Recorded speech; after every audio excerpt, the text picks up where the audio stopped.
The Lagos State Governor Akinwumi Ambode has inaugurated the Lagos-Ogun State boundary network of 21 roads in Alimosho local government.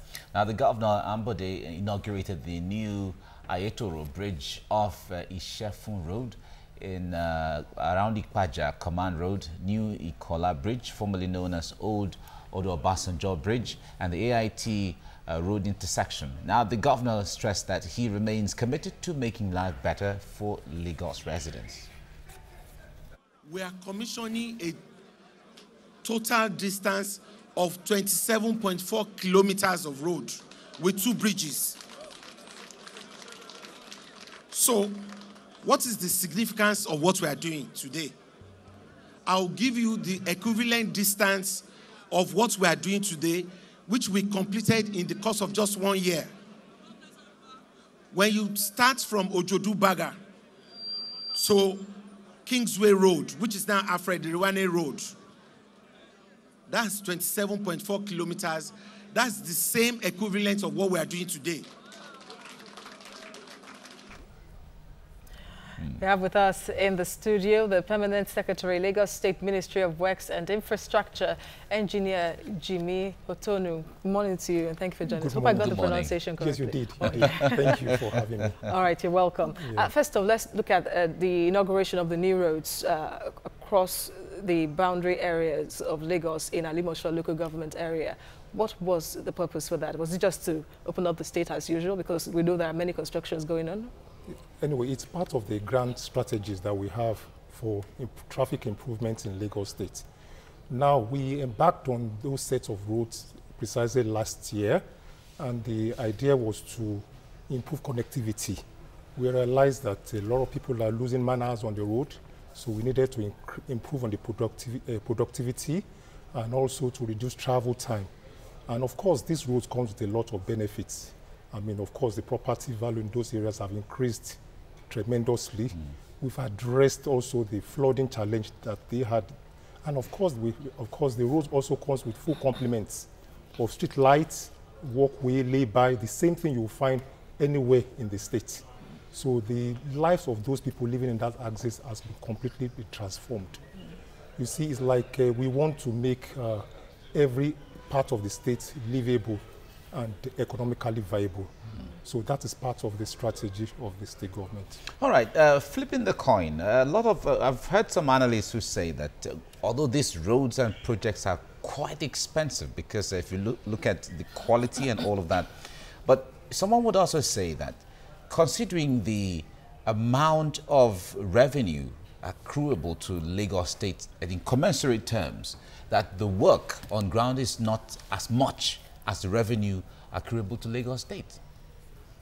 Yes, I will tell you, as a practicing engineer, you know, construction of roads and bridges, they do not come cheap. You see, it's like it gobs a lot of money. But I think you should look at it from the point of the economic benefits that come from the construction of these roads. And of course, it also has health benefits. You know, it's like you spend less time on the road, and of course, you're able to spend quality time with your families. So I think we should look at those benefits. I mean, they are more important than the cost. Yes, nothing comes cheap, you know, yes. And I believe that the people are enjoying what we're doing. As you could see, the large turnout at the commissioning of those 21, they were quite appreciative. It was held on an Easter Monday. And Easter Monday, ordinarily, people will want to go to picnics, but they stay behind in appreciation of what we have done for them. In fact, there was an instance, I spoke with one of the residents there. He had lived there for over 20 years. And he said the day we put on the light, that's the street light, he said he could not sleep. He was awake all night. So, and then, I mean, so those are things, little things. And then, of course, night economy is improved. You know, like the vulcanizer there would be able to walk throughout the night. And then, of course, those selling petty traders. And it's so, I mean, the benefits are so numerous. So I believe we should just focus on things, the democracy of dividends of democracy that we're giving to the people. Okay. What about the alternate routes, you know, that motorists plied when major constructions were ongoing? Are there plans to fix them? Because some of them are in deplorable conditions across the state. Yes, there are plans. Okay, I'll give you an example. Now, we're presently working on the Penn Cinema flyover. You see, in fact, we have, before we started the construction, what we did was that we created alternative routes. And there's one through the low-cost housing estate in Njaye. There's another one on Dejobi Street. There's another one by the post office. So we do not want to go through, we don't want people to go through hardship because we are constructing. So we are mindful of that. So the policy of the government is that, look, we provide alternatives and put them in good condition before we start embark on any large-scale construction. All right. Now, a lot of Lagosians are still very concerned about the issue of road. Now, we can see how places are opening up, but let's take our minds to the Apapa axis. That area that will be on lockdown for some time due to construction. We know it's a federal road and the issue of federal state is there, but just like Lagos State decided to take over Airport Road to handle it, even though it's owned by the federal government, but let's do this thing because there are people who reside and live here who face everything. How about those around Apapa? What is the government doing regarding the road in that place? I think the major challenge we have in Apapa axis is the articulated trucks and fuel tankers that park on the road haphazardly. So that has impacted negatively on the traffic movement in that area. So what we're doing presently, we're concerned because we have a truck terminal at Sari Gomu, which is able to accommodate about over 2,700 trucks. So by the time that terminal is ready, we're able to move those trucks into the terminal and to free the road. And then, of course, the movement will be greatly improved within Apapa. Yes, I know because the construction is going on presently towards the port.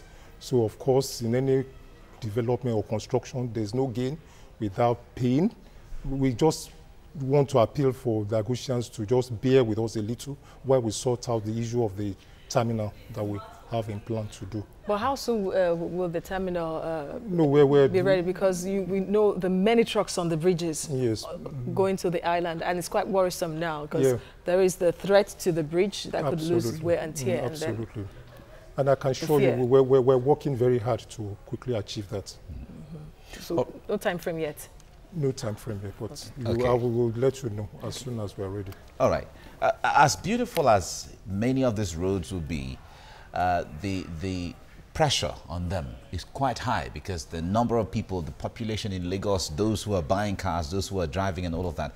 Now, the issue of rail as an alternative to roads is another very much concern. We know that's very capital intensive.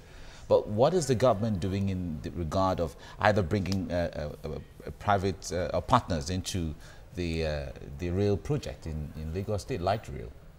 Yes, let me start with this. You know, the transportation in Lagos State, it's predominantly road-based.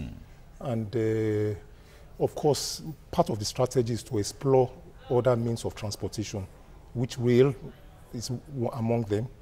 So now for especially like in Lagos Badagry Expressway, you know, it's like we have a light rail corridor. And we know that rail is the advantage it has that's able to move a large number of people.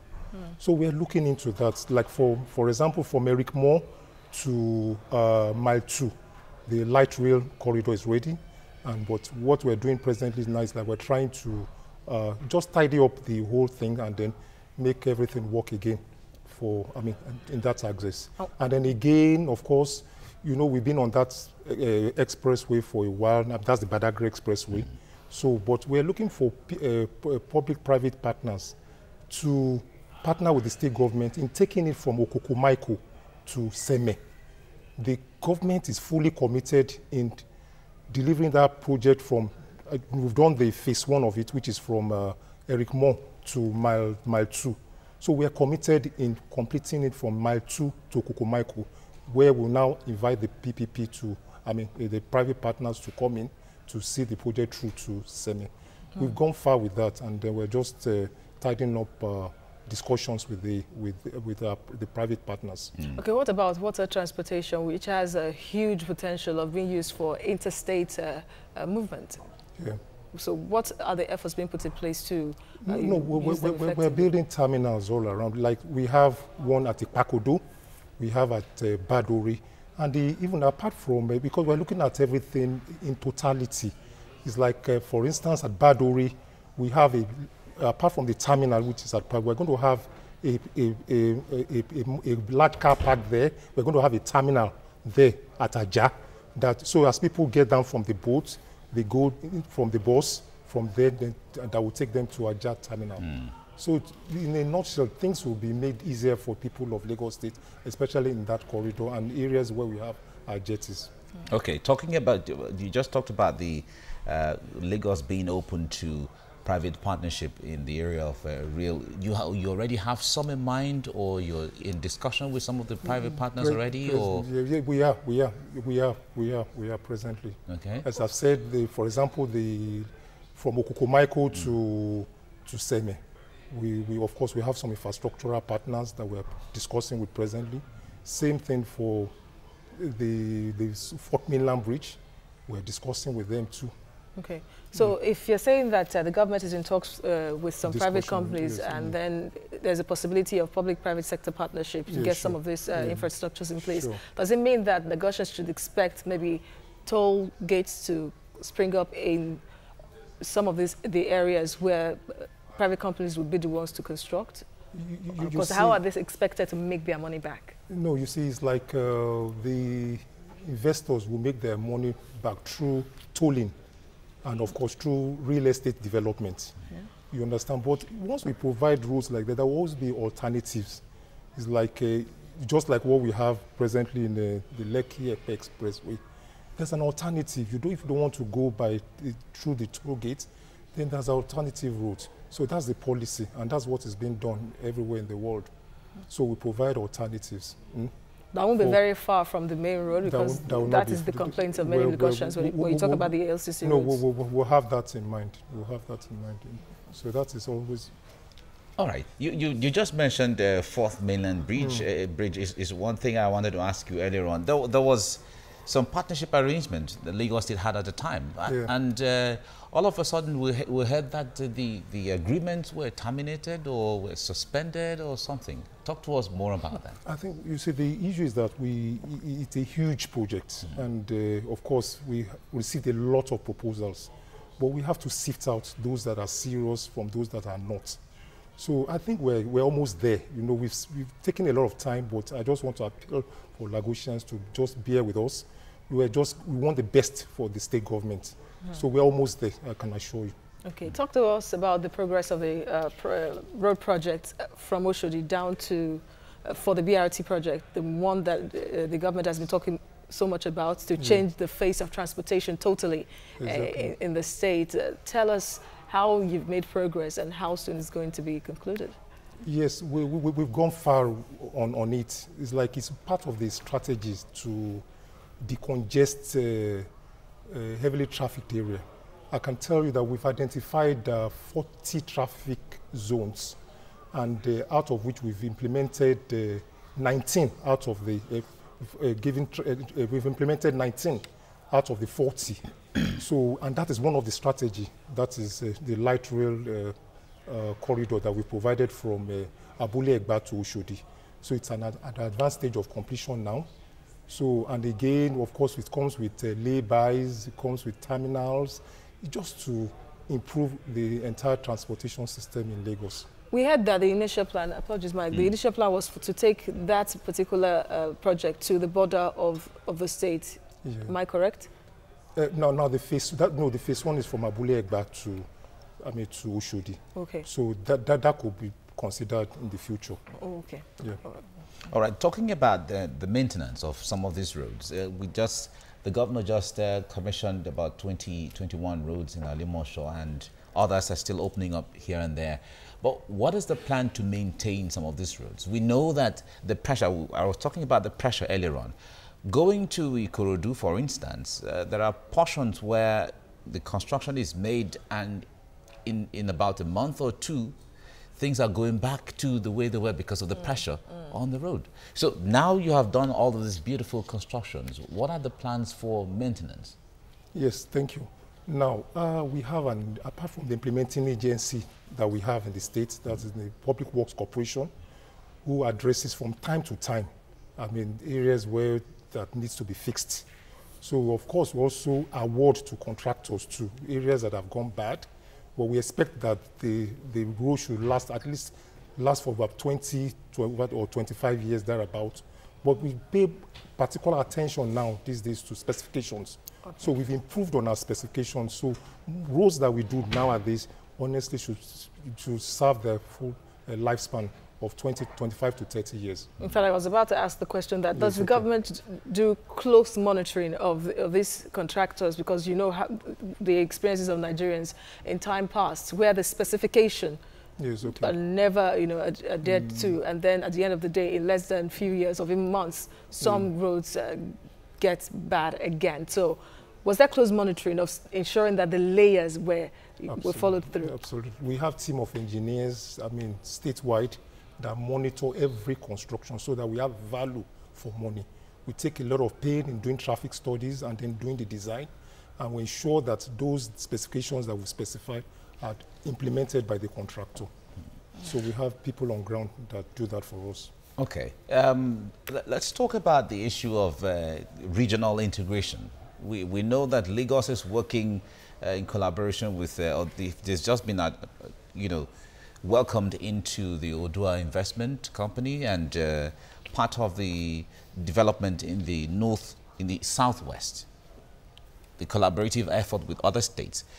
Concerning roads, are there any talks between Lagos and Ogun, for instance, to connect, because where you stop, the other person continues, so that there's a seamless development across the region? Is Lagos working in that regard? If we see the Akute area, where Lagos stops, you see the sharp difference between where Lagos stops and where Ogun takes place. And then in the area of, I think, Ota area and so on. Okay. I think it's entirely up to the neighboring states to take over from where we are. Yes, ideally. Ideally, like for example, I would say even this, we apart from the 21 roads, we also completed 2 bridges, one at Ayetoro. Ayetoro, it's next door. I mean, it's close to Itele. Itele is in Ogun State, while Ikola Bridge, it's that's the old Obasanjo. It's close to Ota. You understand? But now that Lagos State government in their wisdom have provided beautiful roads, and I believe that, I mean, I just left for the residents in Ogun State to mount pressure on their governors to just continue from where we've taken these routes to. What about intra-roads in the state then, inter-street roads? What about projects there? Because what you see most usually is that Lagosians struggle before they get to the main road. So are there plans for that? Of course there are plans. We have, as presently as I speak, we're implementing the 181 routes across the local government areas in Lagos State government. So that is ongoing as I speak. And of course there are other plans, because the whole idea is to make life easy for people and make people to be more productive. So we address, apart from the major arterial routes, we're also addressing the internal routes. All right. When it comes to streets, and because you're talking about ideals, there are some of these streets that are supposed to originally be handled by local governments. Some people have said that local government or local council development areas are not given the hand to at least try their hands in helping out for streets and local roads within their jurisdictions.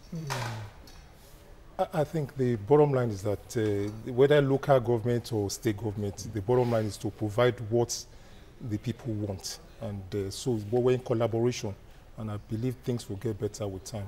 Okay. You talked earlier about the Agege flyover bridge. Benson flyover bridge. Okay. How soon will that be completed? We're working towards between November and December this year. This year? Yes. And they started earlier this year? Yes, they started earlier this year. So it's within a year? This is within a year. Wow. Yeah. All right. Now that... we did it before. We did that of flyover at Aja. We completed it within 1 year. So I believe we should be able to achieve that fit as well. All right.